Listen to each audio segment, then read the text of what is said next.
What's going on, everyone? I have been waiting to do this video because I wanted to see the results of the FFG's stream on competitive play, as well as see a little bit of set 4.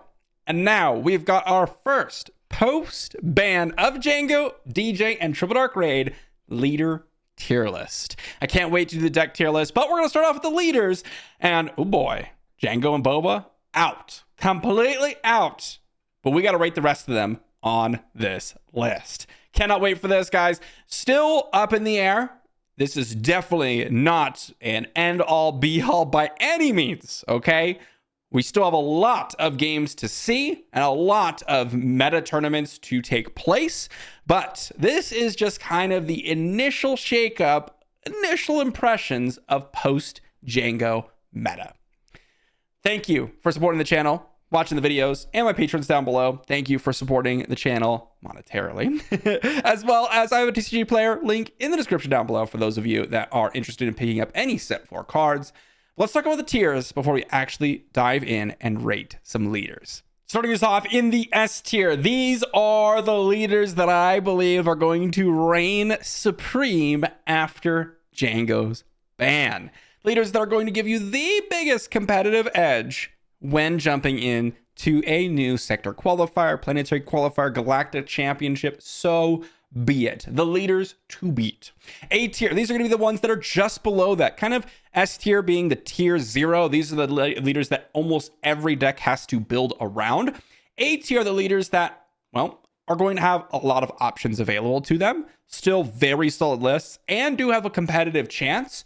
Maybe sneak into a couple top 8s and do pretty well, and maybe even take down a tournament, but not quite as consistent, and the matchups do have to kind of line up decently well.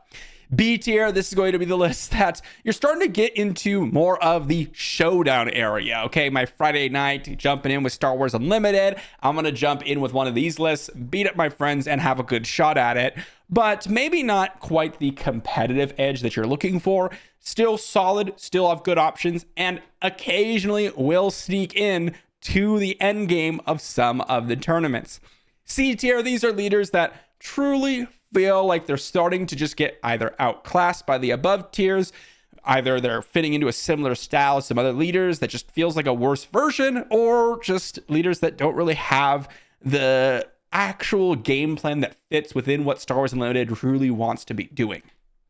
And then D tier, these are the leaders that I just honestly feel like they have no place in the game realistically. And what I mean by that is their leader ability is just so horrible, or their overall game plan just doesn't feel like it fits anything. And in some cases, maybe their leader ability or their deploying actually detracts from your overall strategy, like trying to index towards that just ends up making your deck weaker, even more so than just playing the leader itself. That's going to be your D tier leaders. And let's start off with the first one on our list here, Gar Saxon. Gar Saxon has been a personal favorite of mine. You might have seen a video over the past couple of days with Gar Saxon Yellow, but this is also a list that's just been performing quite well. Even before Jango's ban, this is a list that actually did pretty decently up against Jango Red. Like, actually had a winning game win rate against Jango Red, mainly because of just all the different shields and things that come down. Really specifically though, with set 4, we got some insane bonuses to this deck. To me, this is an A tier list with the addition of Director Krennic being a 3-2 shielded on turn 1, into the ability to cheat on cost for things like Inferno 4, things like Shuttle, which is essentially a 3 resource 4/4 shielded in space in this deck. There's just so many things with Gar Saxon. I'll say the biggest thing that's holding Gar Saxon back is the late deploy. A lot of the things that you want to be doing with Gar Saxon puts it into more of like an aggro deck where you just have really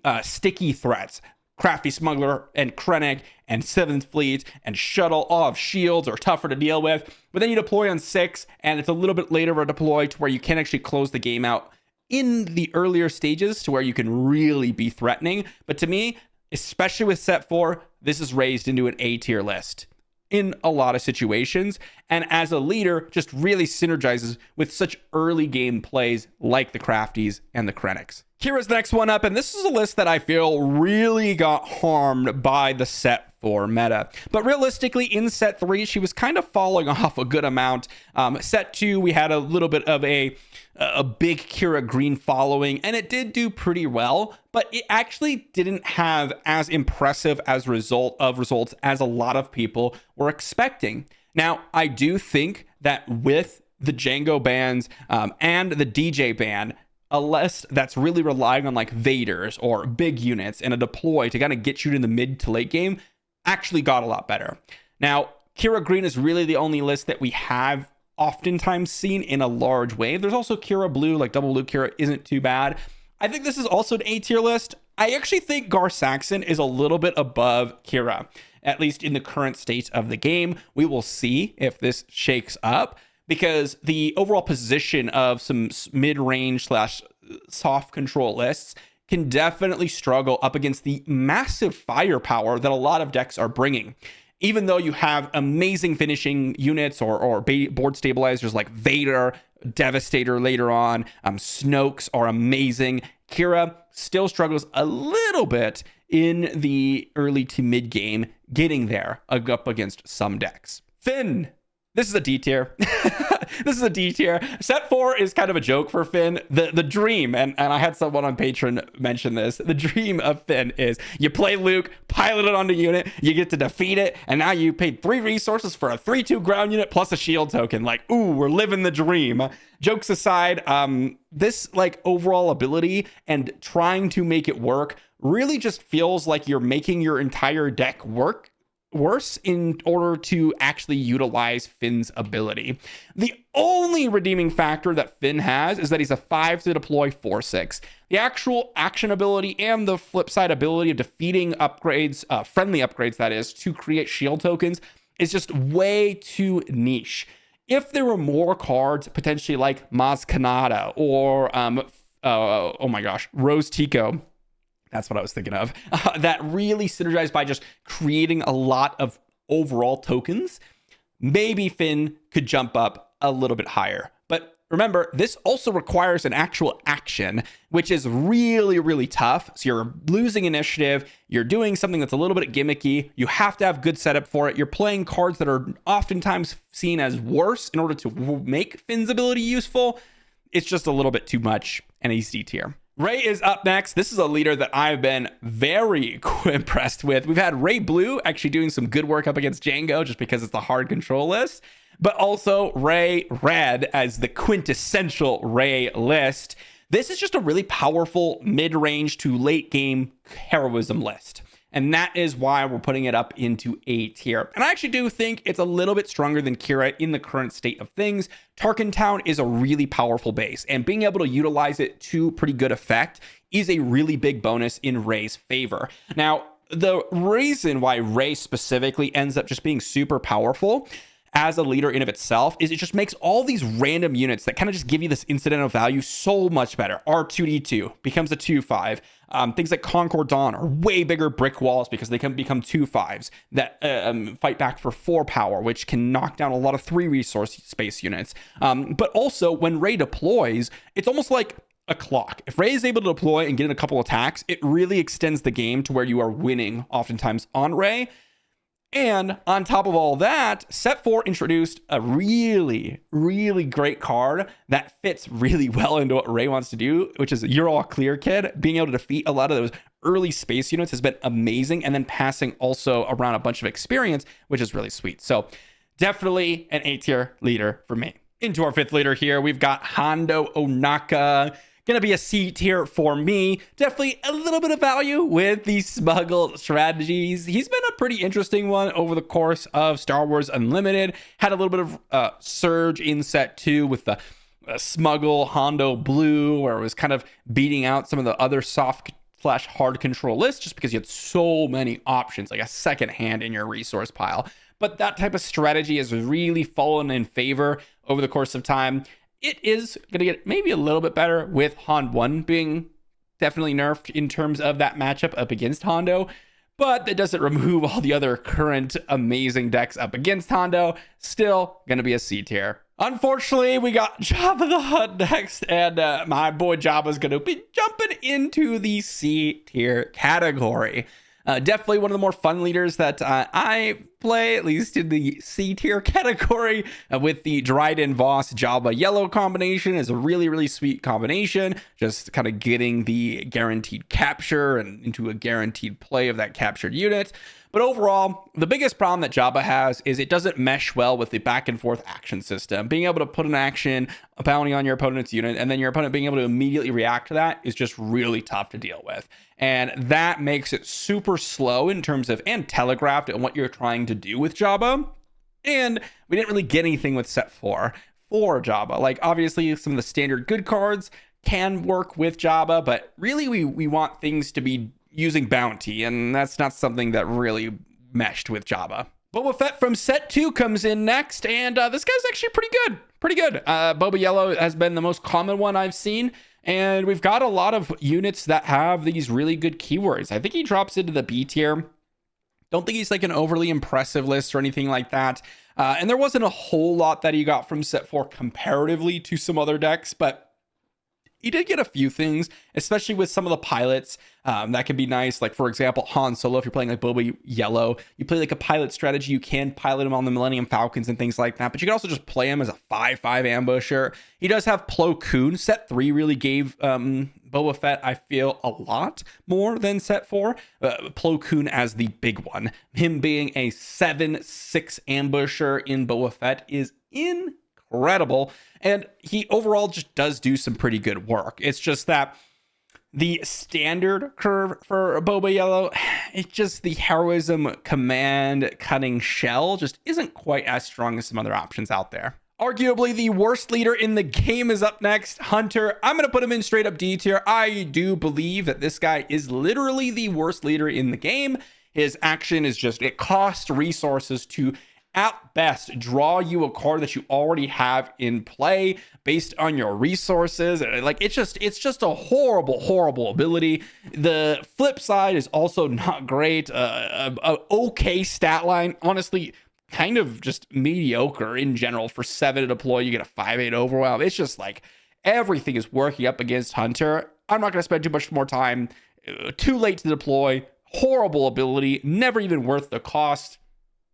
It's just not good. Bossk is up next, and this is a tricky one because this is one, and I'm sure I'll adjust the leader as we go along, but this is one that I'm really tempted to put into S tier. And I think I'm going to start off with Bossk in low S tier. This is a leader that you absolutely do have to consider, because this is like the quintessential archetype for the hard control lists with Bossk Blue. This is a list that every deck has to consider to develop some portion of their sideboard to fight up against control decks. And Bossk Blue is the best version of those decks for the most part. Now, it's a little bit interesting because there also is the Bossk Green strategy, which has done really well with set 3. Overall, Bossk was just one of the best leaders in set 3. Like, it just performed incredibly well. It was like, you know, top 5, top 6, top 7, somewhere around that range in general. It hasn't really shown up as much in set 4. But what's interesting about it is Bossk had an amazing matchup up against Jango. Like, it was really solid. It was pretty favored alongside things like Cad Bane Blue, Iden Blue. It was just a hard control list, and Jango struggled against those. Not like to a nightmare level where Jango was like, oh my gosh, I can never win, which made Jango so strong, but it still struggled. And on top of that, Bossk Blue just really does quite well up against decks like Han Yellow without DJ because DJ's banned. So Han Yellow that used to do really quite well up against Bossk. Now Bossk has a lot more time to shine. Set 3 really prevented the hard control decks from really going hard because so much disruption from like Han Yellow. Removing one of those pieces also makes Bossk a lot better. And I think that it does have a shot at being like one of the low S tier lists. I think this is one of those lists or in general, the leader supporting a lot of those lists with all the bounties with like top target, death mark, and things like that, getting a little bit of control in the early game into an early deploy with a good stat line. This is a leader that does have a lot going for it and can really do some work. My good old friend Kylo is up next, and I think I'm gonna have to drop this guy in the B tier. This is one of those lists where it's like an all or nothing. I win or lose by turn 3. I kind of know what my outcome is going to be. But double red Kylo as well as Kylo yellow really did some good work. Now, the Kylo yellows that I've seen oftentimes were playing triple dark raid, which obviously no longer functions, which is a little bit unfortunate. But there is the now there are 2 of them side of Kylo. Now, the cards that you're wanting to run, it can kind of be tricky. Of course, you can run the underworld strategy with now there are 2 of them, playing the Zuckas, the Bosks, and plus all the great underworld turn 1 plays. So that is an option. I found that double red Kylo can be quite strong as well with aggression, especially defeating a lot of the pilots and upgrades that people have right now is pretty strong. But again, this is an extremely aggressive list. The ability is all about pushing in damage. And if your Kylo dies without getting in like at least 4 or 5 damage with a single attack, you are going to struggle to close out the game. And that ends up being what happens in Kylo. So definitely an all or nothing, but still can do some major work and can win games faster than like any other list in the game. Bo-Katan's up next, and this is a list where I really have not seen a whole lot be done with her. I think we're gonna have to drop her officially into the C tier. Normally I would put her at the lower end of B tier in my previous list, but there just really hasn't been all that much going for Bo-Katan. She's a late to deploy leader, 6 resources, really got to work with those Mandalorian units. Disabling Fang Fighter got a decent buff because of all the upgrades and pilots and things like that rolling around in set 4, so that's not bad. But everything else is kind of on the weaker end of things. Just the overall Mandalorian curve just doesn't really do a whole lot compared to a lot of other options. I think this is just a result of circumstance where like a lot of other leaders in the past just got so much more than Bo-Katan to where Bo-Katan just kind of slowly gotten a little bit worse just because of the cards that were released.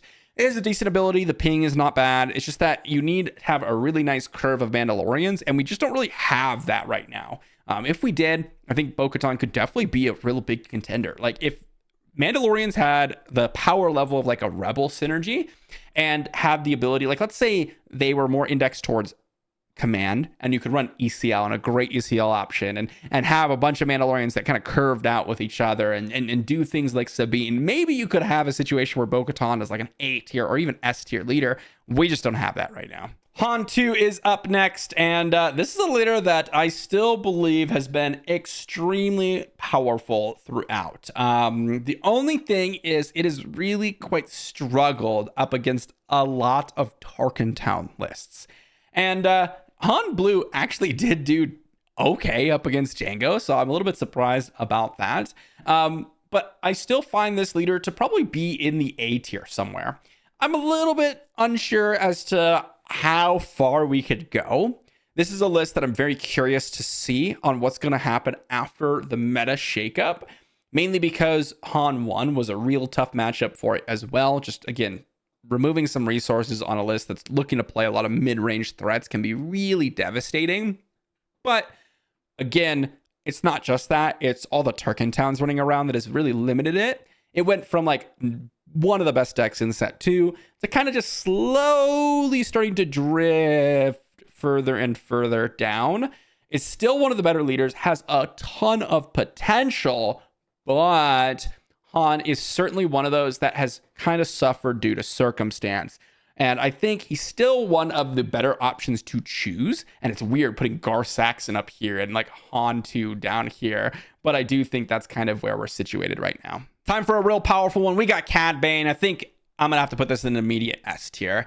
Cad Bane has just been an amazing mainstay option. And honestly, it's done insanely well up against Jango, depending on the versions. This is one of the things that CAD really does well, is you have CAD green, that's an option. CAD blue, that was an option. You have CAD red, which is the most popular option. CAD red just does amazing work up against a lot of different decks, especially the more mid-rangey style, where you're able to get a lot of value out of them. Some of the hyper-aggressive decks can be a little bit tricky for CAD to keep up with. But as I said, CAD blue is an option where it's a little bit more controlling and can handle some of those decks. CAD green is a little bit more, well, mid-range value, and CAD red has that little bit of tempo disruption. So you have options. It's done pretty well so far and does have some major potential even after Jango getting banned. Jango getting banned actually does help CAD Bane, at least CAD red, a lot, because it was one of the matchups where CAD was really struggling in. Of course, CAD blue is probably going to get worse because that was a really good matchup for CAD blue up into Jango. But CAD definitely has the makings of a really strong leader in the format. Just being able to play units on curve and really just get value out of them by triggering your 1 damage ping. One of the matchups up in the A and S tier that's really good for Cad Bane is Gar-Saxon, because they play crafty, you play your unit, they get their shield removed, and you just play your unit. So you kind of remove the ability of Gar-Saxon without having to disrupt your own game plan because of the shield tokens. Just one of the ways you can get a ton of value out of Cad Bane. It's going to be an S tier for me. I know everyone loves some Dr. Aphra for the most part, but I'm going to be honest, guys. Aphra's time has not been here today, or rather in set 4 in general. But I have to put her in the C tier on the lower end. One of the best things for Aphra has been Aphra Blue, and being able to really go toe to toe and have the amazing longevity of a control matchup. Now, that hasn't really been in play right now. Being able to go toe to toe up against control matchups is really tricky in terms of time, in a competitive sense, but also just that's not where the meta has been. And being able to be overrun with hand disruption, a resource disruption, and all that good stuff has been really tough for Aphra. Now, she, I do think, got a little bit better with the DJ out of the picture. So that's nice for specifically Aphra. Obviously, Jango Red was still a good matchup for Jango Red up against Aphra, even though Aphra was more of a controlling list. But the overall game plan of Aphra just has never really been that great. It's just an okay strategy and very, very specifically counters like very long-term controlling options. We've got Fennec up next, and I'm going to be honest, I've turned into a little bit of a Fennec believer over the course of time, and I'm going to have to drop her into the B tier. Maybe like on the lower end of things. She's not like incredibly strong by any means. Okay. She's like the lower end of B tier. But one of the things that does give some value to Fennec is just the ability, even though you're paying a resource for it, and even though it's for cheaper units and all this stuff, the ability to get immediate impact from your units, if they didn't otherwise have the ability to have immediate impact, like a Millennium Falcon, by ambushing into other units, can be very powerful. This tempo-oriented, skipping, extra actions type of deal is really where Star Wars Unlimited is the direction that you want to go. And Fennec is able to do that quite well. Didn't really get an insane amount from set 4, but still a really interesting option and somewhat in the B tier for me. I know a lot of you love your Lando, but to me, this is like a C tier leader. Somewhere around here, honestly. A lot of these C tier leaders, I think you can kind of move around a little bit, but Lando, there are very little things that I feel like you can really get use out of Lando. I'm actually going to put him below Aphra. Even though you can go like double yellow Lando and have an aggressive start or anything like that, honestly, you just have so many better options to go that strategy. And that's what I feel about Lando. You got like nothing from set 4 that work with Lando specifically. Obviously, he's looking for smuggle in of its entirety. And that was really from set 2. You have the Hotshot Blaster, which is amazing in Lando. You have the Millennium Falcon, which is pretty good in Lando. But you lost DJ. Like, if you were playing double yellow Lando, like, people were playing DJ oftentimes, and you lost that. So overall, I think he got actually worse after the bans, just because double yellow Lando was one of the decks that people were playing, and DJ was a card that people were playing in that deck. So, I guess an unfortunate circumstance, but not anything that I think people are too surprised about. C tier for me. All right, guys, I may change my mind later on, but Nala Se in the D tier. I know a lot of people were excited about Nala Se, but if you've played Nala Se in set 3 and at the beginning of set 4, there just isn't a cohesive strategy to benefit from Nala Se and play the strategy that Villainy Vigilance wants to play. The flip side, even though it's super early on, has a really weak stat line, not good enough to actually trade with units. You can't take advantage of her ability, really. Like, yes, you can ignore aspect penalty, but do you even want to be playing clones that are out of aspect? Like, do you want to be playing those units? Like, they have to be really good clones. Like, if you're playing Wrecker, for example, you don't really want to be playing Wrecker because you don't want to be defeating your own resources in Vigilance Villainy.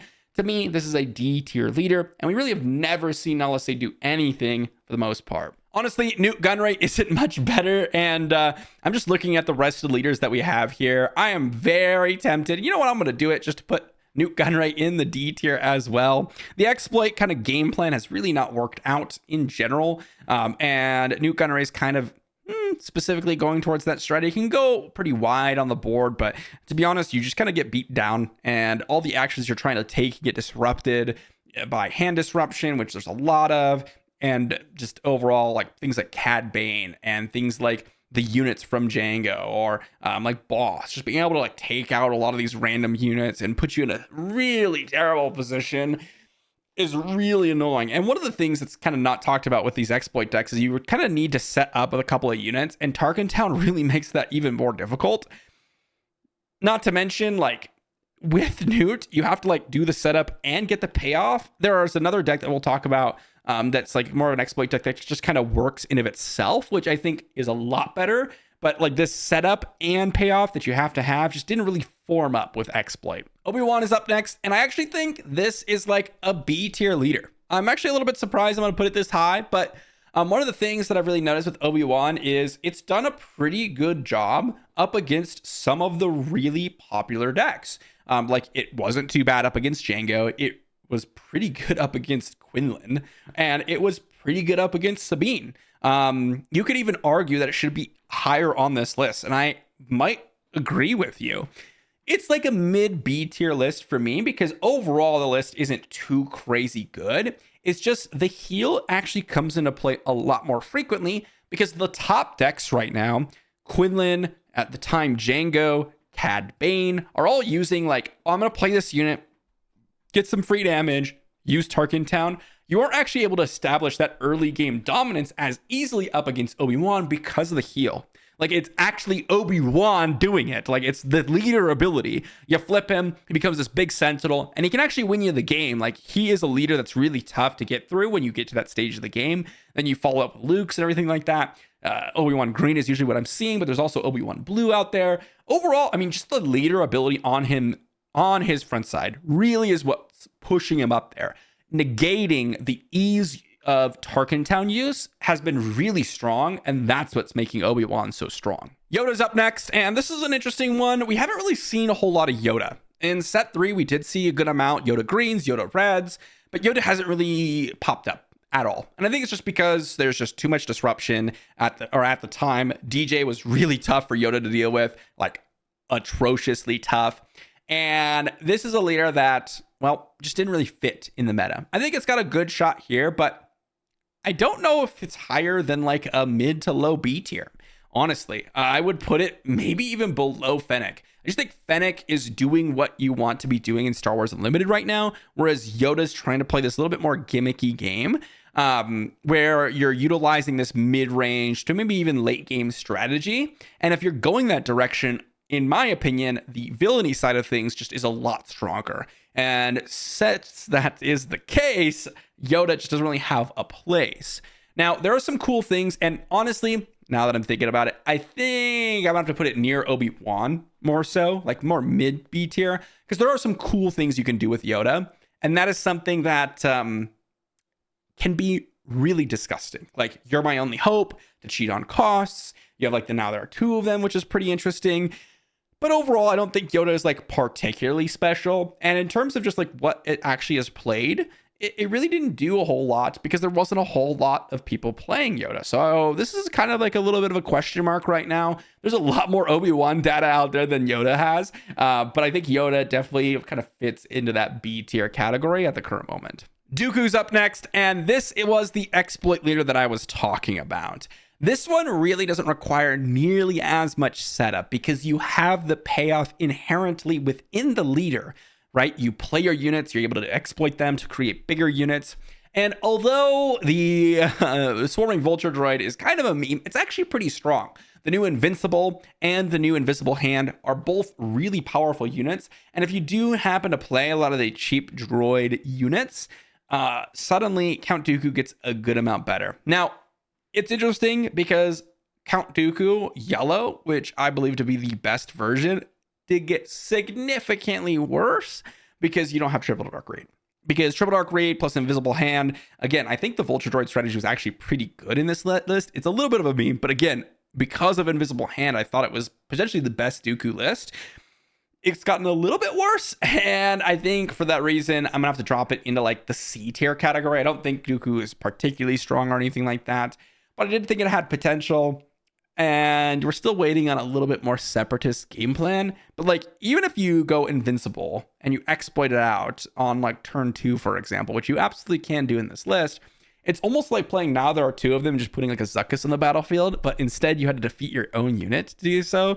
Like, and you have a 7 to deploy leader, which is probably not as good as your opponent's leader. Like, that's the kind of problem that Dooku faces up against. So gonna have to put him in the C tier. Wat Tambor is up next, and guys, C tier.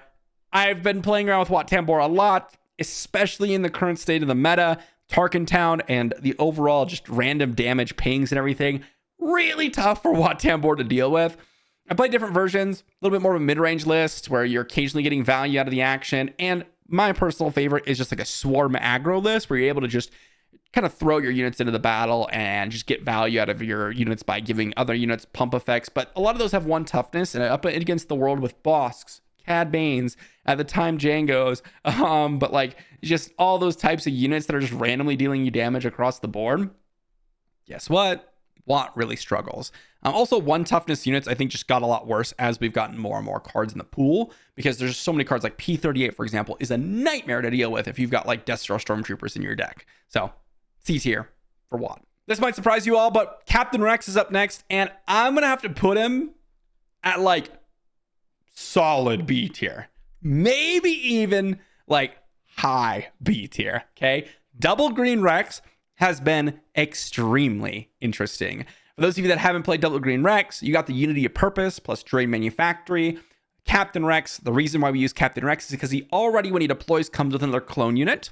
So between Captain Rex, the clone unit, and Droid Manufactory, you have 4 units that deploy when Rex deploys. Just Unity of Purpose on the following turn will give you +3/+3 to all those units. That's before you even play any other unit in the game. What happens with Captain Rex is if you have Unity of Purpose, you almost just win. Like, you just win. Like, that's what happens for the most part. Especially if you have command. You go like turn 1, play a unit, or even 2.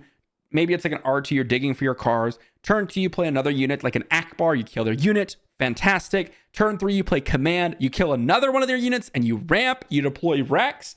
And even if you have 1 other unit on the board, every single one of your units gets +4/+4, which means your battle droid's attacking for 5, your other battle droid's attacking for 5, that's 10, your clone trooper's attacking for 7, or 6 rather, that's 16. Rex is attacking for 6, that's 22. Your other unit's attacking for like 5, that's 27 damage in a single turn. That just ends the game. Like, that's just what happens. And in the situations that you don't have that card, Rex is significantly worse, like significantly worse. So a little bit of a gimmick, kind of like Kylo, where it's like you can win really hard or you can lose kind of just brutally, but got a lot better because of such a powerful combination. Padme's up next, and guys, I'm not gonna spend too much time on this. She's number 2 in terms of worst leader in the game. Hunter, significantly worse. Padme at least deploys significantly earlier, has the restore. Even her ability is a little bit better because you don't have to like have this insane setup. But don't get me wrong, her ability is pretty trash. Like the pay 1 to draw a card after you have 3 units in the battlefield, and it has to be a Republic unit. And then you have a 2/7 with restore 1. Like, it's not an insane stat line. I'd honestly prefer Finn's, like a 4/6, but it is way better than Hunter's, and her ability is just omega trash. Like, honestly, it's usually a bait to play Padme and use her ability. she's just going to be bottom of the barrel. We've got Maul up next, and this is one that I think a lot of people are still excited about, but to me, he is like mid-C tier. Maybe better than Hondo, probably not. He's a 6/6 for 6. Like, it's just too late in the game for that type of stuff. Like, if you're playing an aggressive leader trying to build your deck around a lot of power, it's too late to take advantage of that at 6 resources oftentimes. Not to mention, your frontside action basically gets 0 value. Like, there's not many times where you're going to use the action from Maul to get some value. So really, you're just trying to play around this. Oh, I get a 6 to deploy, 6/6. A lot of power. Heck, especially when you compare it to like Anakin, who just comes down as like a 6/7, and you don't even need to do anything else. And sometimes even bigger than that. Like, it's just kind of sad to see Maul, to be honest. Pre-Vizsla's up next, and I'm going to be honest, guys.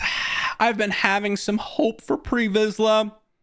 I think it's more of like a D tier list. I've tried Pre-Vizsla, okay? The front side of him, basically 0 value. Every single time I've played this guy, you can play like a soft control list when you're trying to draw cards, but it just doesn't really work out all that fantastically. It's too expensive to use action alongside all these draw card effects. Plus, it's not what you want to be doing in Star Wars Limited. Add to the fact that you can play double red and play like a more aggressive version, but then like the strength of him is like playing Shadow Collective Camp and trying to take advantage of his extra pump and his extra stats as a 5 to deploy 4/6 that might have Saboteur and +2/+0 and all that type of stuff. But you got to play Tarkin Town, and like if you're playing Tarkin Town, you're playing a double red deck with Tarkin Town and basically no leader ability as a 4/6 leader. Like, it's just the overall Pre-Vizsla strategy just does not work in the grand scheme of Star Wars Unlimited, and that's why it's D tier. Oftentimes, trying to build towards Pre-Vizsla just makes you have a worse deck. Ahsoka is up, and she's not bad. I think she deserves maybe like a C tier. Definitely like closer to the top of C tier. Honestly, one of the things that I would compare to is like Fennec. Very similar. Usually they're playing the same aspect combination. You're playing cunning, aggression, heroism with Ahsoka, with a lot of the cheap 1-drops like Cartel Turncoat and that type of stuff. But the 5 to deploy unit in Ahsoka really wants the coordinate to become a 5/6, and it's kind of tough to get coordinate when Tarkin Town exists. And that's why I'd actually take Fennec over Ahsoka, is because Fennec's way better positioned to play Tarkin Town because you have the combination of cunning and aggression, whereas Ahsoka doesn't really want to be playing Tarkin Town because you'll end up in double aggression.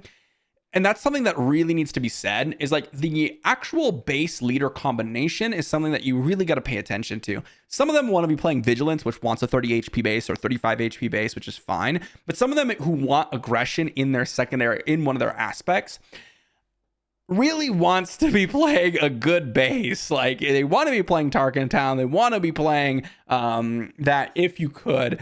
And if you're playing like Command, you want to be playing ECL if you can. Like, that type of stuff is really, really important. And Ahsoka just can't. So, gonna be a C tier. Anakin is up next. And my goodness, guys, I think we're okay to put this guy in the A tier again. One of the lists that was really tough for Anakin to come up against was Han 1. Again, late to deploy leader, came down with DJ, reset you back a little bit. Kind of a tough matchup for Anakin. Not to mention a lot of the mid-range like units that you were using, 'cause it's pretty tough up against Jango as well. Now you could kind of make your list where you're playing your all clear kids and perilous positions and things like this to kind of just take over the game with like controlling elements. But if you were trying to end the game with Anakin's attack, Jango would just exhaust you, and that felt pretty bad. So Anakin was kind of in a bad spot with some of the decks that were played the most. I think it's got a lot better with some of the changes in the meta. And I think Anakin in of himself is such a powerful leader. The ability to turn some of your value units in the early games or high toughness units into actual threats for your units so you can stabilize the board even further and then dominate the late game is exactly what Anakin wants to be doing. And Anakin Blue can even take advantage of the new Colossus base, which is one of the best things from set 4 is the new bases, such as the Colossus, as well as like Data Vault and things like that. If you're able to take advantage of them from like a controlling perspective, like just get the extra HP, it's really nice. And Anakin can absolutely take advantage of the 5 HP. I feel like the C tier is growing and it's going to grow even more. I'm going to have to drop Mace Windu into the C tier as well, but I actually think it's better than some of the ones near the bottom. It's got a decent control list. It actually wasn't doing too bad from set 3 with the Mace blue list that we were seeing that are a little bit more controlling with all the direct damage and things going on.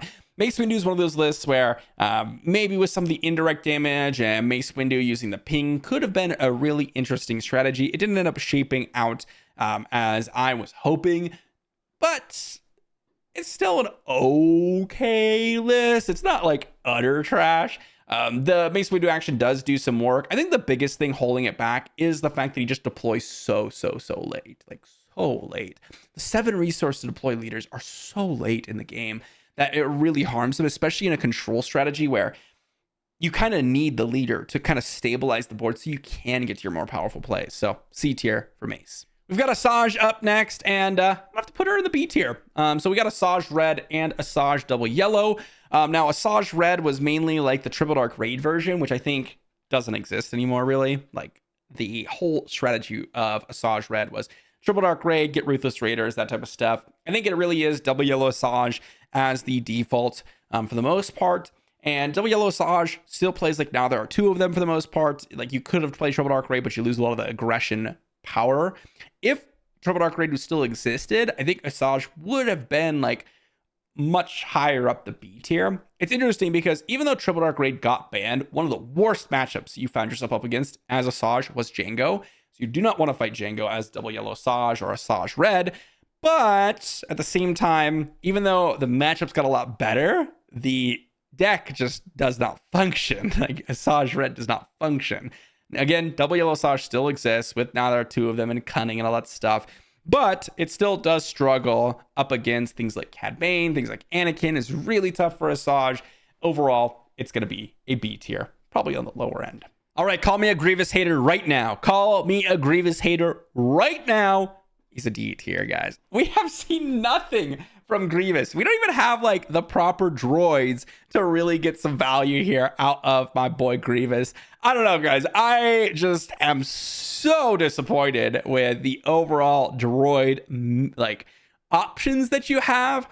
It could have been really cool with like playing Grievous. You got the new Invincible, you got the new Invisible Hand. If there was enough droids to support that, where you can actually stall out the game, give a bunch of droids Sentinel and deploy your Invisible Hand, get a bunch of 2-cost droids and really go to town, maybe Grievous could have had a shot.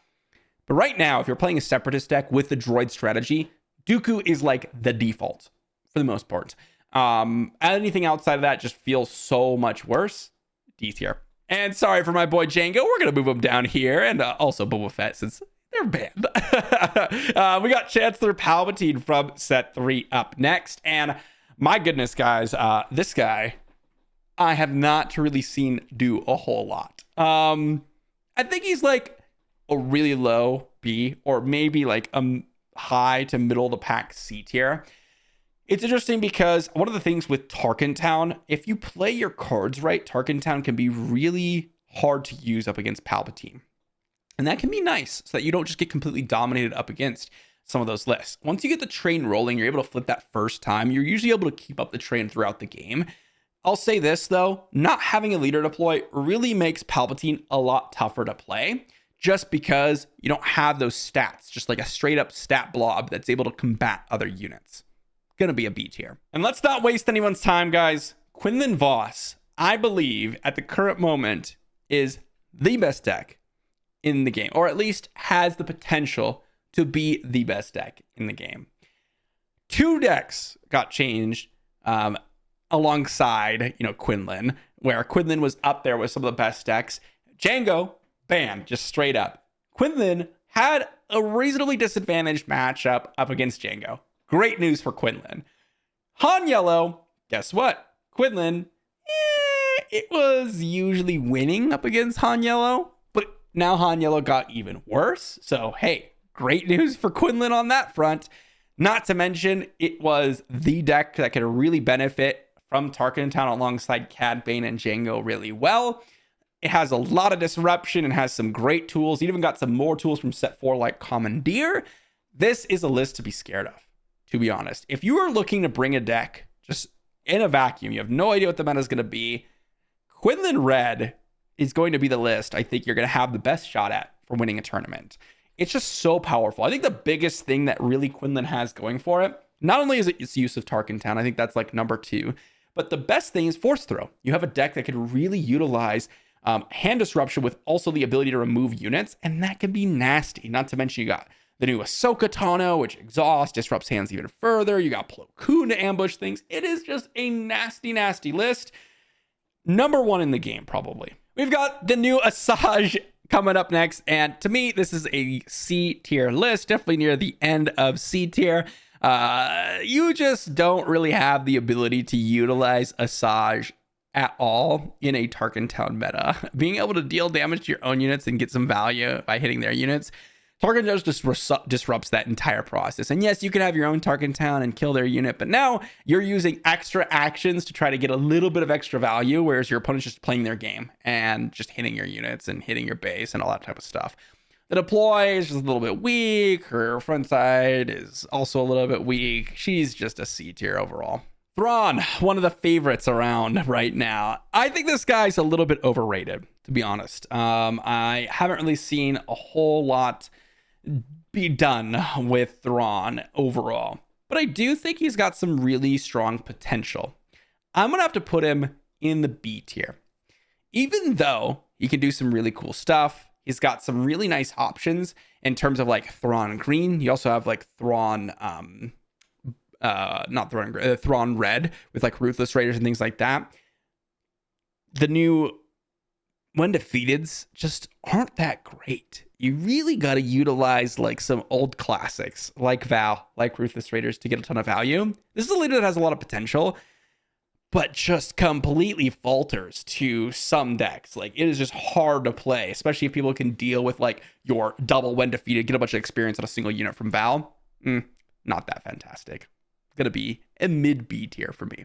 Lando, part 2 from set 4, D tier. I think he's a little bit higher on the list, like maybe top of D tier, still a D tier though. I know some people have had some value with like Lando Green, for example, but if you're playing that, there's just so many better options. The pay 1, like being able to, try to match up, like, okay, I got a space unit and a ground unit, get a shield token. It's just so much worse than like so many other decks, like Luke, Obi-Wan, Yoda, I think are all just better options in the same aspect combinations as Lando. To me, Lando's ability is just a little bit too weak and going to be a D tier here. I think people were excited to live the Rose dream with some vehicles. Honestly, this is like a C tier leader as well.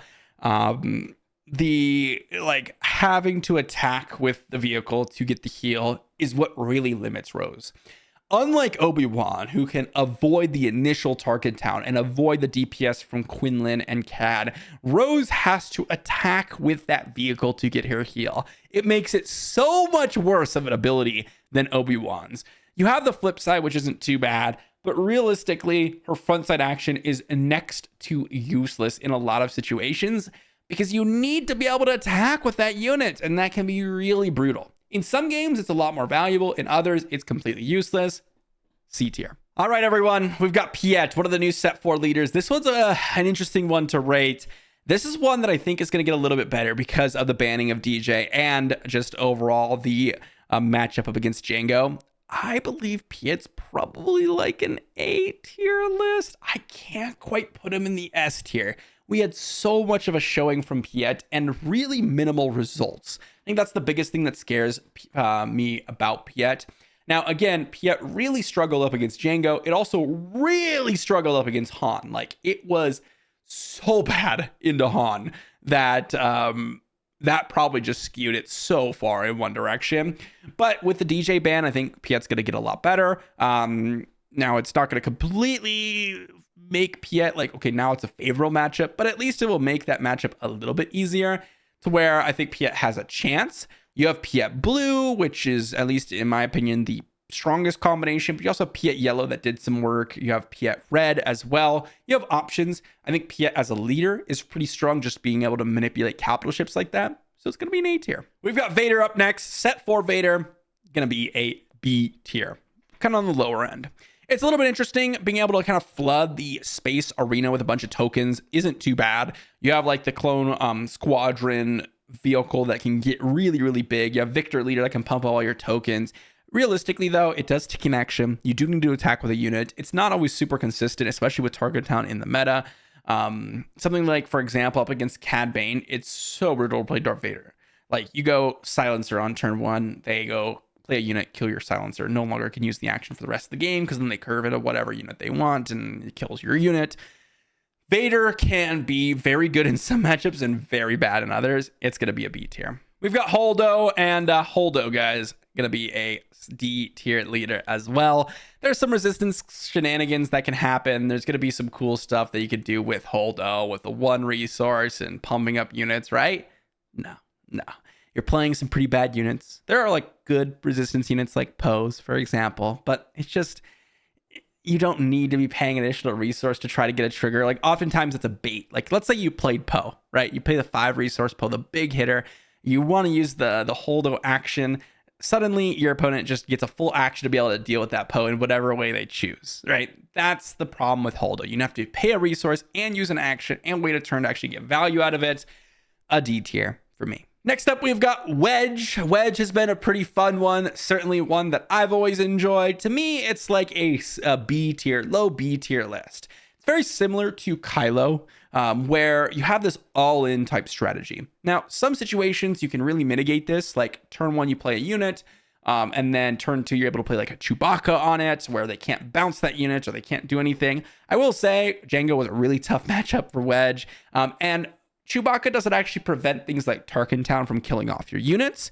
Damage-based stuff is still applicable. So it doesn't really mitigate everything that you could do to disrupt the whole, I'm going to build a big unit with a bunch of piloting. You empty your hand really quickly, and if they have a way to deal with all your units, it's really falls apart really quickly. So Wedge, all-in strategy, can win the game very quickly like Kylo, but also can lose the game very quickly like Kylo. Boba Fett's going to be an interesting one, as Boba Fett got hit pretty hard with bannings. Now, Jango was a really tough matchup for Boba 4, but Triple Dark Raid was also the best card in their deck by a large margin. Very similar and adjacent to Jango. Before, I probably would have put him somewhere in the high end of A tier. I think I would have put him at the bottom of A tier at the current moment. With the banning of Triple Dark Raid, I do think Boba Fett's going to get a lot worse. You lose a lot of that immediate air pressure with the immediately readied up unit. You have the inability to effectively go ahead and get a lot of these units out and get a big attack in. You still have some really strong things like Fett's Fire Spray is really good in the deck, and overall the core pieces are still good with the indirect damage, but Boba Fett did get a huge hit, and I think that's going to make it suffer, maybe even lower. Potentially. We've got Phasma next, and this was a fun one, definitely. You all saw the video where I played Phasma green, but there's actually a leader that I think works better than Phasma for Phasma green to take advantage of the Phasma unit. Anyways, that's going to be a C tier list for me, somewhere around like, honestly, it was kind of like on the higher end. I think the Phasma unit is just so powerful. Playing a first order card is a first order leader that guarantees the +2/+2 times 2 coming out being really powerful. So if you could take advantage of that, that is a really nice way. It's one of the most powerful ECL targets in the game, in my opinion, but it's just really difficult to take advantage of because you need a first order card. The more common ones that are played, like Silencer and Major Vonreg's TIE Interceptor, that aren't really too hard to fit in your deck. There's not enough of those cards, so you really want a leader that can guarantee your hits in, and Phasma does that, but it only does so reasonably okay. And as for the leader that I think works better than Phasma green is Vonreg, and that's Vonreg green. Now, it's interesting because Vonreg yellow was actually a really good contender. It actually did do top 8s, and if Triple Dark Raid still existed, similar to Boba, like Boba would be up here, Vonreg would probably be somewhere in the A tier as well. I don't think it's as strong anymore. I think it's somewhere around the top of B tier, mainly because Vonreg yellow isn't really an option, but there is Vonreg green, and you know who you are, my Patreon. Someone's been messaging me all the time about their Vonreg green deck and how they're dominating. As I said with Phasma, the Phasma unit itself with ECL is incredibly powerful. And Vonreg is a first order unit.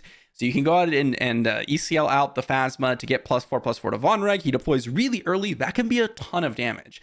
That's like putting Darksaber on your Sabine and getting in for damage, right? That's kind of the same strategy. Obviously, you have other first order units like Silencer and Vonreg's Interceptor, like I mentioned with Phasma, but just in general, Vonreg is aggressive. You play a bunch of vehicles, get to put in a bunch of damage, and with the Phasma, you can really push a ton when he's a forward deploy leader, and all of that kind of works in Vonreg's favor. Talk about a leader that really struggled because of Jango, and not only that, but also Han. Luke. The new Luke was absolutely horrible up against Han and pretty bad up against Jango. I think it's actually an A tier leader. But it was so bad up against Han and up against Jango that it just really did not do anything. Jango just completely exhausted everything you wanted to do. Luke literally just wants to pilot onto another unit and get in some damage and take over that mid to late game. It's really what you want to be doing with Luke. But that doesn't work. And of course, you needed to attack with units to get the trigger on the front side. Han just prevents you from deploying Luke ever because of DJ. In that situation, of course, there's a disruption with Han as well. Luke Blue and Luke Green are options. I think Luke is actually a stronger leader than people realize. We'll see if it's actually A tier quality. This one's a little bit of a hunch. I could definitely see it more towards like the Thrawn level and the Obi-Wan level, or that's like middle of B tier. It's still good, but not like doing super well. But Luke has had amazing potential. If mid-range decks are going to survive in the meta, I think Luke is going to be a great contender for one that you want to consider playing. Poe Dameron up next, and another one that just got completely wrecked by Boba. You just did not want to be deploying Poe on a unit and using some of your resources to go all in on another unit. Not to mention when they had like Tarkin Town to kill that unit. Still do, by the way. I think this is like a B tier leader. Nothing too crazy, nothing too horrible. It does suffer in the Tarkin Town meta a lot. There's also a lot of disruption. Poe Dameron, just the eject combo can be pretty good, but you just need to have that unit survive for multiple actions, and that's the tricky part. And oftentimes in a Tarkin Town meta, your units just die early to where you actually can't get benefit from the early deploy of Poe or the early action of piloting him onto a unit. And for that reason, he's going to be bottom of B tier. Another favorite out in the meta, we got Trench. Sorry guys, Trench in the C tier. Very similar to Aphra, in my opinion. You could play the restock game where you're doing some crazy stuff, where you're going mega late, where you're able to constantly redeploy Trench and draw more cards. But guess what? That doesn't really do a whole lot in most of the games. Not to mention, if you are going with that and you're trying to win games, playing out a really long and convoluted strategy like this just really lessens your kind of value from each game win, because you're super long in these games, and oftentimes you will end up in a draw at the end, which is really unfortunate. But Trench, just the value in of himself is going super late, and that just doesn't happen in many Star Wars Limited games. We've got Rio Durant as the next one up, and this one's been pretty fun, but not incredibly powerful. Definitely think he's somewhere around like the middle of C tier. The vehicle strategy was pretty fun. I oftentimes played like a double yellow version of Rio with Triple Dark Raid and Cunning, but Triple Dark Raid is banned, so even like Rio Aggression wasn't really something that was doing all that well now that Triple Dark Raid is banned. It's obviously really all about vehicles because of the action. So Rio is still going to suffer, even though it didn't like super heavily index into Triple Dark Raid. The leader wasn't that great to begin with. It's a C tier leader. Admiral Ackbar, I'm sorry. I played a lot with this guy. I played double yellow Ackbar with the Chancellor Palpatine. I've played Ackbar green. I've played Ackbar red. I think his leader ability, although interesting, is extremely weak. The pay one resource to exhaust and try to build a big board is just not that strong. I actually think he's a D tier leader. As you all saw in my video with double yellow Ackbar, I actually think that deck is just worse when you're trying to use Ackbar's ability and try to build around it with like Palpatine and stuff. Yeah, it's just a lot of resources. It's a lot of value for your opponent if you're not immediately able to win the game. very niche cases where it's actually going to be a super powerful way to, disrupt your opponent and prevent them from winning the game or whatnot. New Han is up next, and I'll say this list has been very impressive. Normally, I would have started him somewhere around the C tier. I'm actually going to drop him somewhere in the B tier, closer to the bottom, but I do think Han does something really powerful in Star Wars Unlimited, and something that you really saw the strength of with the OG Boba Fett, and that is the ability to manipulate resources and get a bunch more value. This guy, especially in Han Blue, maybe not all odds, but mostly odds, being able to put like 4 set on a unit, draw more cards, and then deploy a bunch of these small little mini resource upgrades or units, and then piloting Han onto a unit and readying up 3, 4, 5 resources on a single turn can absolutely swing the game crazy in your favor. I can't tell you how many times I've been playing Han. I go turn 1 space unit, turn 1, also foresight, draw an extra card next turn, play another 3-drop like Millennium Falcon or whatever, draw an extra card next turn because you're able to see it with Han's ability. Next turn, you play a couple units, maybe your unit died or whatever. You get Han down after deploying something big. You get 4 more resources back. You play a Plo Koon after that or whatever. It can be insanely good turn with 10 resources on turn 4. One of the leaders that a lot of people, myself included, had some pretty big hope for, Kazuda, when we saw the initial testing. Well, it didn't really shape up. But I think that's mainly because of Jango. Jango was a horrendous matchup for Kazuda. I think at the current stage, you're probably going to see him somewhere around the A tier. I think it's a little bit better than some of the matchups like Qi'ra or whatnot, but not quite as strong as some of the other ones. I actually think Garsak is better than Kazuda, potentially. I don't know yet. This one is more of, we haven't really seen Kazuda in a meta, at least as of recording this video, where we could see him really shine. I think he has a lot of potential, especially Kazuda Red. Tarkin Town, as I said, is a great base, but also you get to get a ton of value out of things like Trench Run and Heroic Sacrifice, which Kazuda just absolutely loves.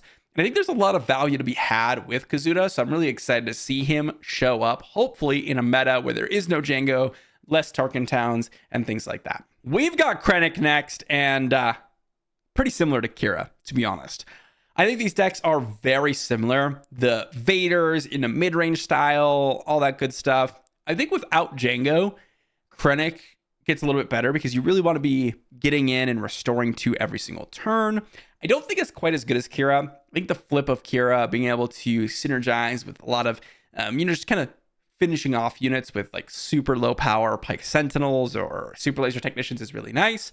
But I think Krennic is still quite good. And the Restore 2 is still powerful. The mid-range strategy is very much more powerful because of the DJ ban, because of Jango out of the meta, especially not being able to exhaust away all of those units, such as Krennic. One of the biggest things about Krennic is that he deploys, you get an attacking with him, he becomes like a 3-5, and he restores 2 every single turn, which allows you to really reach into the mid-game a lot more.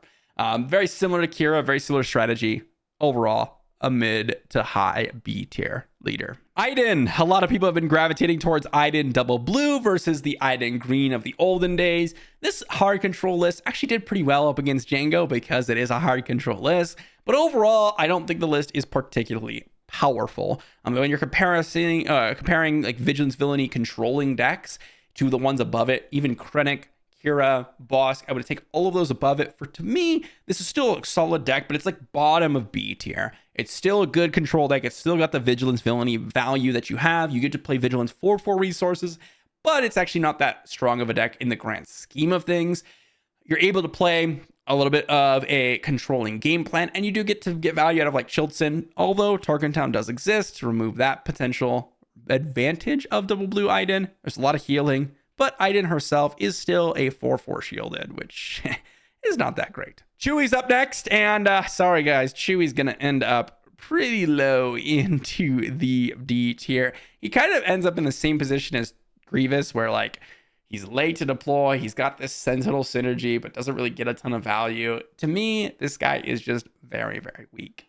There is some value in like putting a couple Sentinels out early potentially, but there's a Tarkin Town that exists, which usually mitigates the value out of Chewbacca, and then the fact that he deploys super, super late and doesn't provide Sentinel in space, which is where a lot of people are competing in, it just ends up being a lot worse.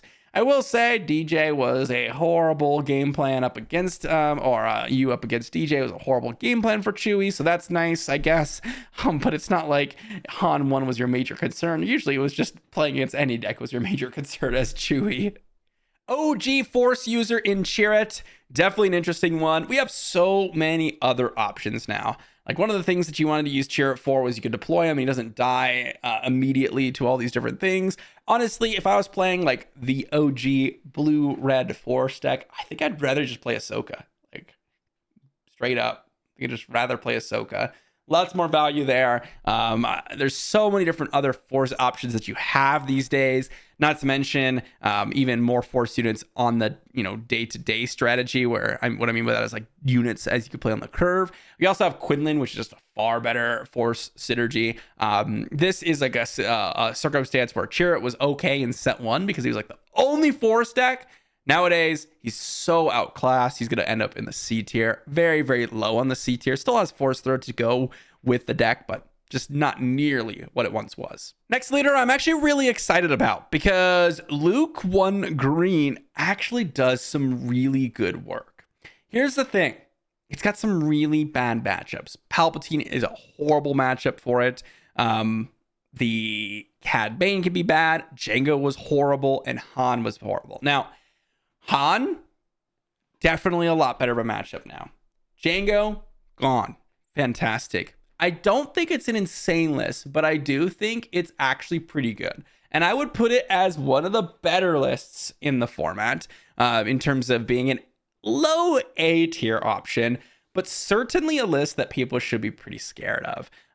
It could do some good work, especially with an early Alliance dispatcher. You've got the You're All Clear kid, which is really nice with Luke. And overall, I mean, he does do some good work. The shield token can be quite nice. It can prevent some of the Target Town shenanigans. The early ramp, the heroism command strategy with U-Wing reinforcements is still strong. Luke as a unit is still good. Definitely a list to watch out for. All right, I'm calling it now, guys. Palpatine, I'm going to put in the S tier. All right, and let me just talk about this for a moment. There's a lot of Palpatine lists out there. I think the two major ones were Palp Blue and Palp Yellow. Now, what's interesting about this is one of the really tough decks that Palp had to fight up against was the new Boba Fett. This list with all the indirect damage was absolutely running through Palpatine. Palpatine usually didn't have a ton of units to absorb all this damage and really needed to get to the late game. And Boba would just ran straight through Palpatine. Just the amount of damage that was coming out. I think it was like absolutely atrocious game win percentage for Palpatine up against Boba. It also struggled against Jango, and the DJ ban really harmed Palpatine's deploy potential, right? Because it was an 8 resource deploy. Now, here's the thing.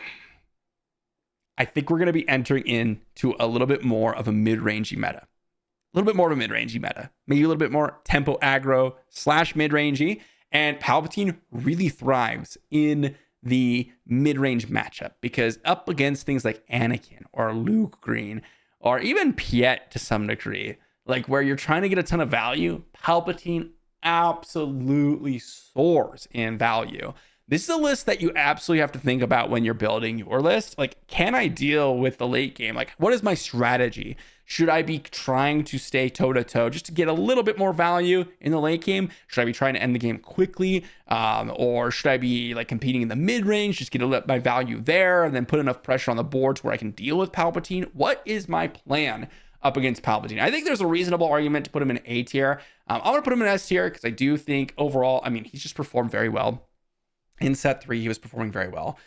In set 4, he has shown up, but really pushed out mainly because of Jango. Like, Jango was really rough for Palpatine. Same with Han Yellow. Being able to deploy this guy was really tough.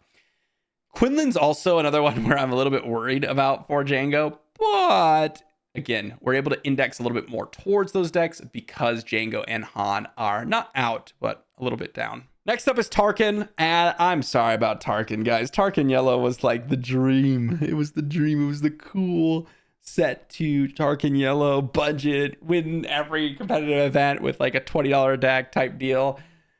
But Triple Dark Raid is gone, and the deck suffered a ton. There is Tarkin Blue, a little bit more controlling, Now, though, I would actually put Tarkin. Oh, is it D tier? It's not D tier. It can't be D tier. But it is like, it is pretty low now. I'll put it above Asajj. It's gotten a lot worse because of the triple dark ray bands. Obviously, that was a key deck for it, or a key card for it. But overall, I mean, you just really can't do a whole lot with some of the options you have now with Tarkin. I'm sure you all were waiting for this one. Hera. I actually think Hera got a little bit better.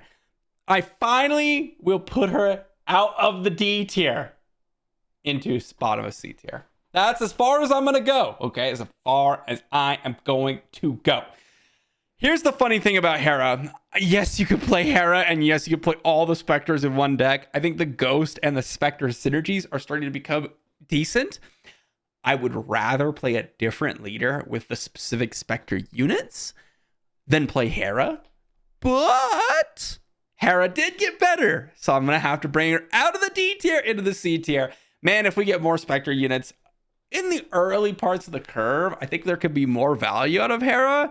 Ones that are spread across multiple aspects. She's not absolutely atrocious anymore, to the point where it's like, why would I play Hera when I can play, whatever other command heroism leader, or even like a lot of times you're playing like double green or whatever. You can play like double green Rex and play all the Spectre units or in that style of deck. I mean, you can't really, because green is a aspect that's tough. But like you can play command vigilance heroism, and that can be pretty nice with the Ghost, Kanan, and all that type of stuff. But man, I am looking forward to playing more Hera. Like, you can play a lot of the Spectre units, right? Cunning is a nice addition, and same with the early Sabine in Hera, which is nice. So I'm gonna have to raise her out of the D tier into the C tier. It's not horrible. And you know what? I actually think she's better than a lot of these decks. I'm gonna have to put her in like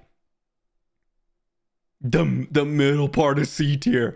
I can't believe I'm doing this, but I'm gonna be honest. Like, she is truly actually a lot better than she was in the past. My poor Leia. First video I ever made, Leia Red, she's been dropping. She was like here, and then like went here, and then slowly was like maybe here. She got a lot this set. She got the Sabine's Masterpiece. There's the just a ton of new rebels in general, like the new blue leader, the new red leader, if you want to play that strategy.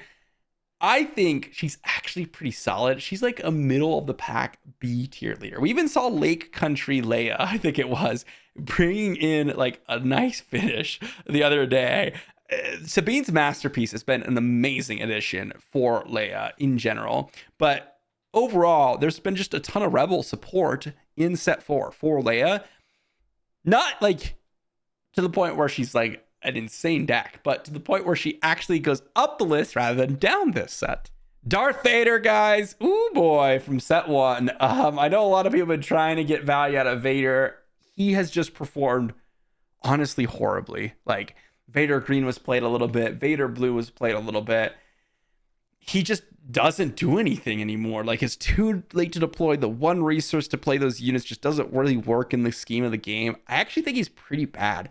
Like worse than some of these other leaders. Like, I would actually put him somewhere around the Mace Windu range, because he's kind of similar, but like a slightly better version, because the late game villainy is a little bit better, but his action's way worse than Mace Windu's, to be honest.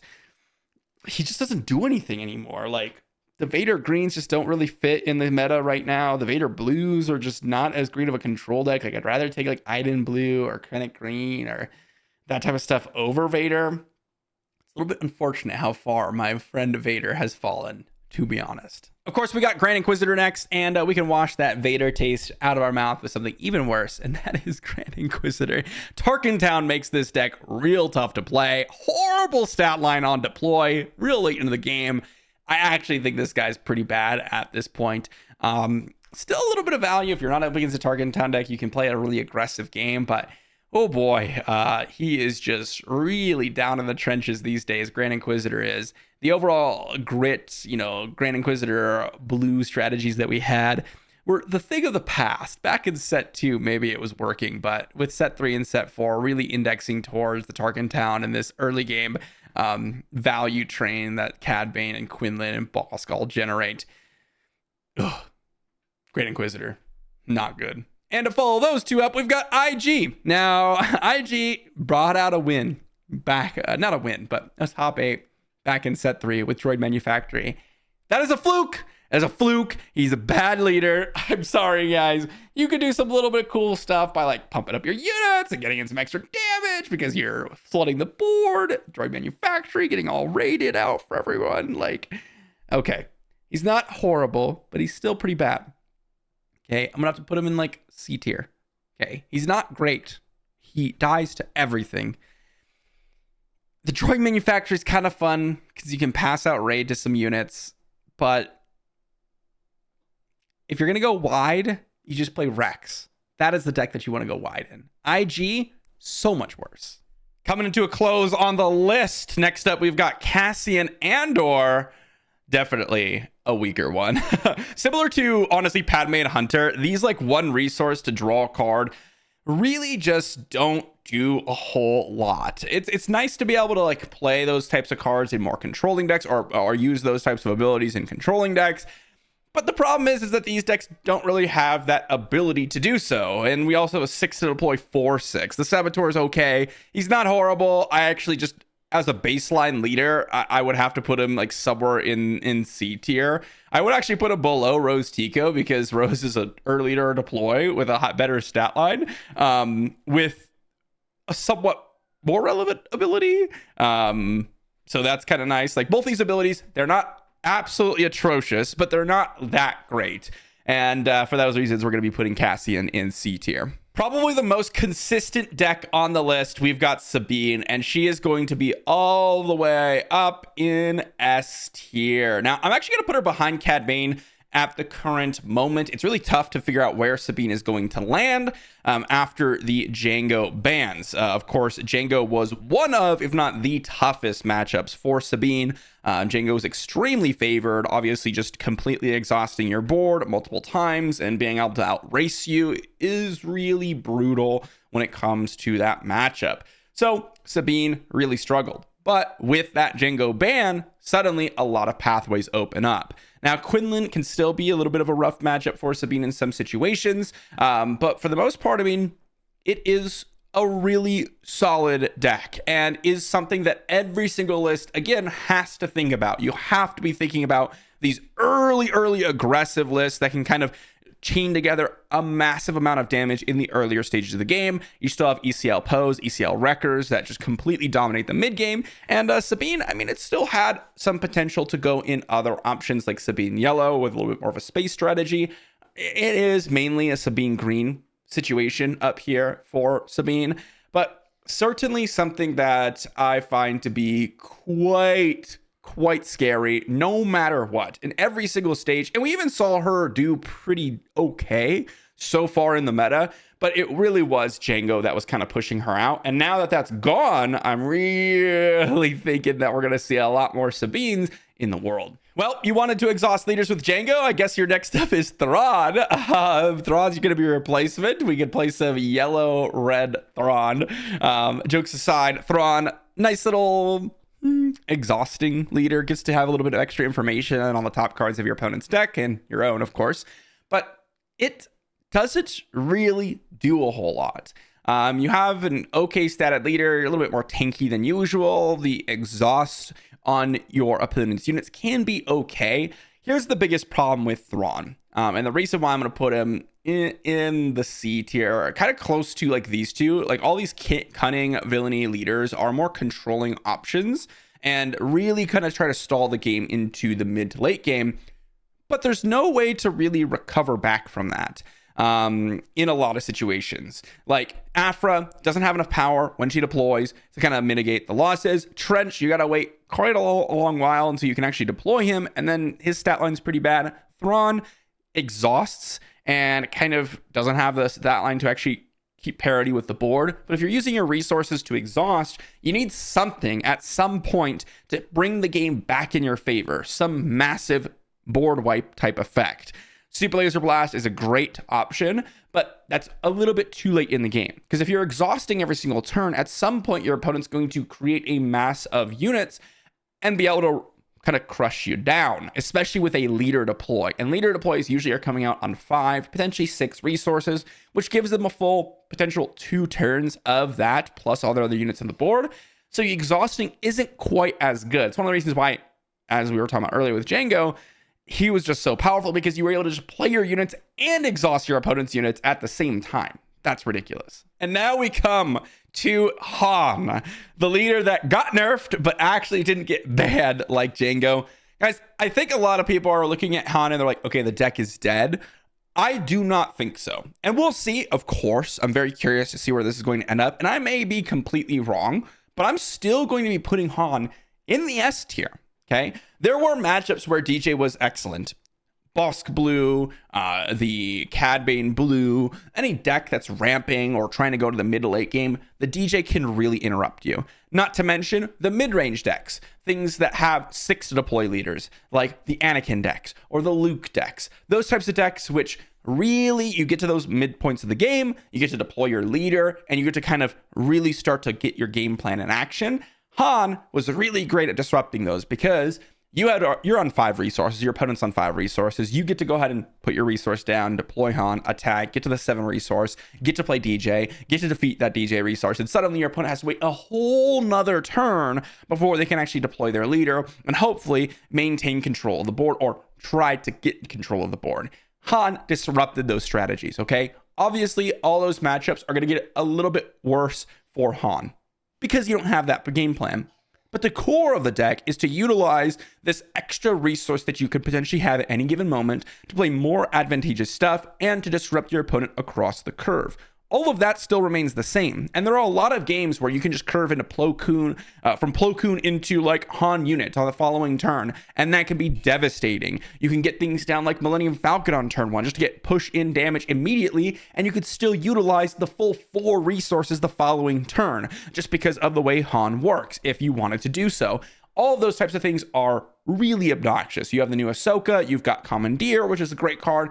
All of that type of stuff is still applicable towards Han. So even though they took away an amazing combo piece in Tech and DJ, and perhaps people will still be playing Tech, it is a useful card in the late game. But to be honest, it might open up more cards to be played, more smuggle options or something like that for Double Yellow Han, or maybe we go into more Han Green. I don't know. We'll see. But the core of the deck still remains the same. It's just that combo element of Han and the really disruptive nature of messing with your opponent's resource that has changed. You don't need Tech DJ necessarily. Even DJ himself was pretty good, again, on those mid-range games. Still, Han, as a deck, is one of the best, or as a leader and as a deck, in terms of Han Yellow, Han Green, and Han Red, which are the most popular, are still very solid lists. So I would not be surprised to see it continue to be a list that's competing. I don't think it's going to be dominant, because it's not going to push out some lists like the previous version, but it's still going to be a contender, and it's still going to be something that people have to consider. When you're playing up against Han, you need to make sure, maybe you're resourcing all of your events. You don't get bodied on turn 1. Things like that. You need to make sure that your deck is able to keep up with this massive flowing of increased value from Han.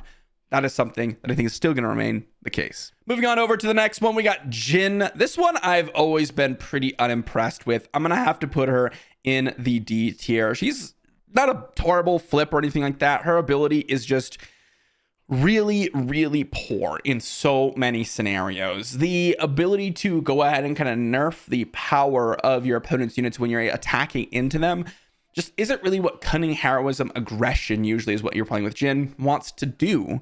And honestly, if you are doing this like innate trading, like, oh, I've got my Sabine Wren, and then I go kill their unit with my action, and Sabine Wren would have lived anyways, but I take 1 less damage on Sabine. That doesn't really change the makeup of the game. Like if they got Crafty Smuggler, you got Sabine, you attacked the Crafty, that could have killed the Crafty anyways.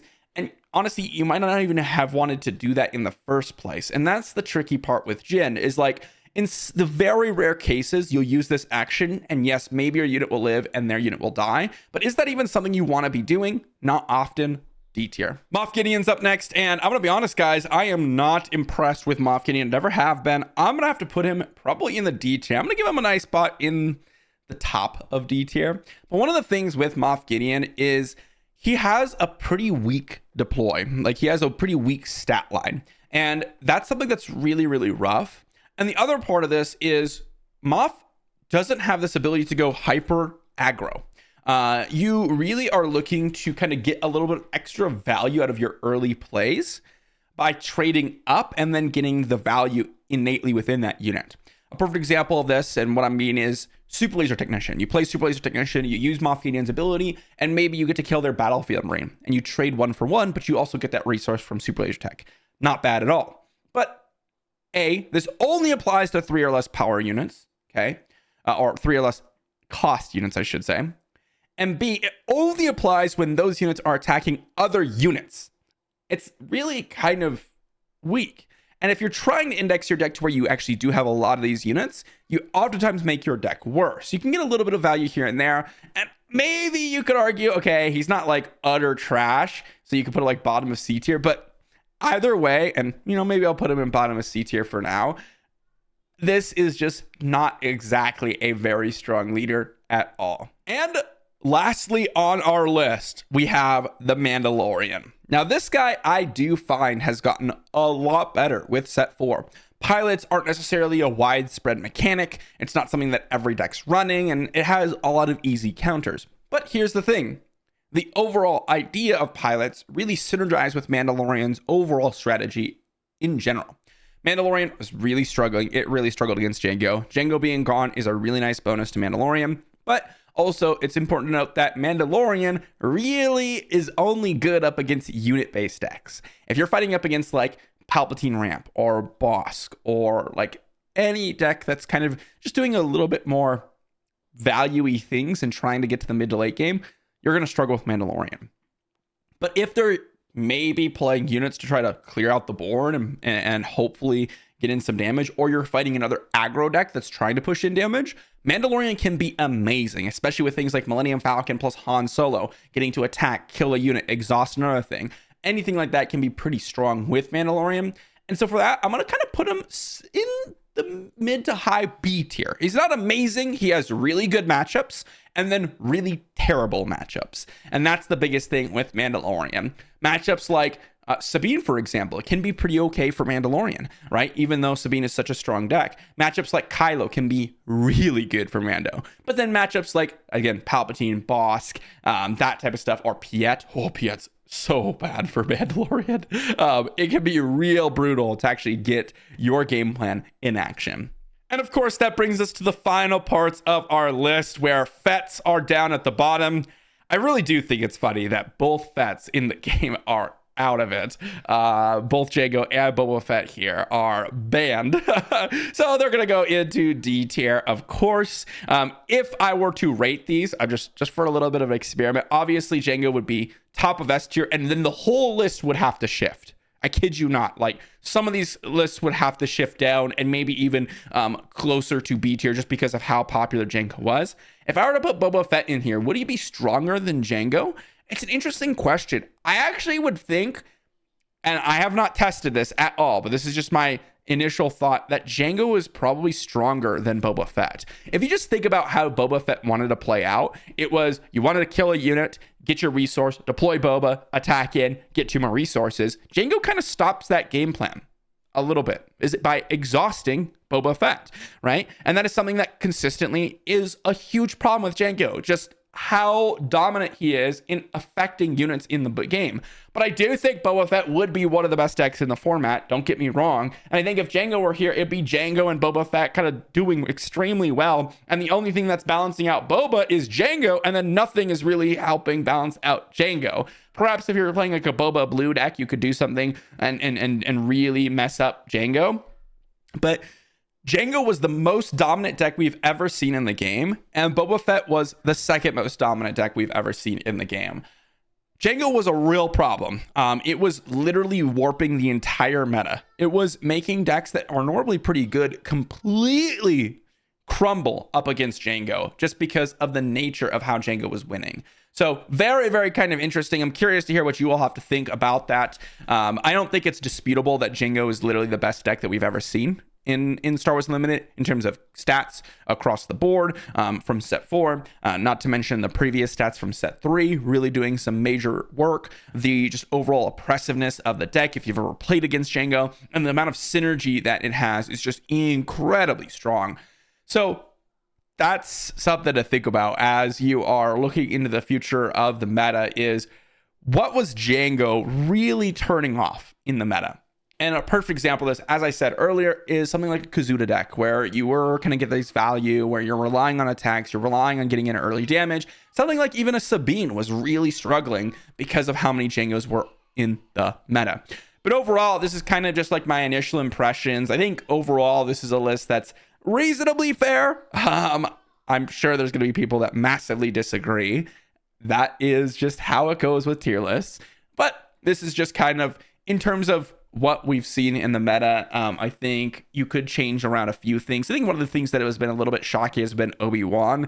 Honestly, I wouldn't be opposed to an argument that would put him closer to the high or even low A tier, high B tier, low A tier, just because of how good he is up against some of these decks. So something to think about. But let me know what you think in the comment section down below. At least in terms of right now, my absolute favorite 2 lists as of playing in set 4. Double Green Rex and Kazuda Red. Just the amount of explosiveness that you could do with these 2 decks is super fun. The Unity of Purpose, obviously, kind of a janky combo in terms of you got to draw it and you got to set it up. But it is a combo that works exceptionally well. And Kazuda, just the ability to like punch in massive chunks of damage and utilize Heroic Sacrifice and Entrenchment without any downside is just amazing. So definitely those 2 are on the top of my list. But let me know what you think in the comment section down below. As I said, thanks for watching, and I'll see you all for the next one.